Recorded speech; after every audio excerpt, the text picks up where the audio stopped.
Aceh bisa memilih merdeka. Kalimat itu terdengar provokatif, bahkan bagi banyak orang, nyaris mustahil. Tapi pada tahun-tahun awal kemerdekaan Indonesia, itulah kenyataan yang jarang dibicarakan. Saat republik ini masih rapuh, Aceh berdiri dalam posisi yang tidak dimiliki daerah lain. Wilayahnya relatif aman dari pendudukan Belanda, rakyatnya bersenjata, ulama dan pemimpinnya memiliki legitimasi kuat. Dan yang paling penting, Aceh punya pengakuan moral dan politik, baik di dalam negeri maupun di mata dunia Islam. Jika Aceh ingin berdiri sendiri, jalannya terbuka. Di saat Jakarta dikejar-kejar agresi militer, Aceh justru menjadi penopang.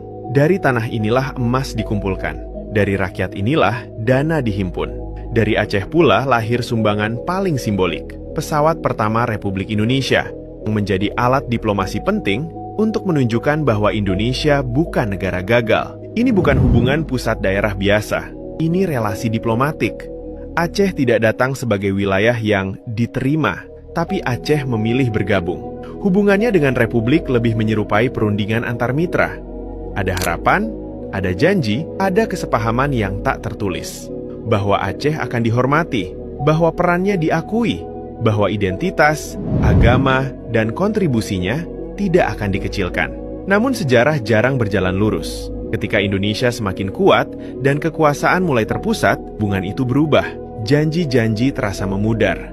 Dari sinilah luka mulai tumbuh. Banyak orang kemudian bertanya, mengapa Aceh tidak memisahkan diri sejak awal?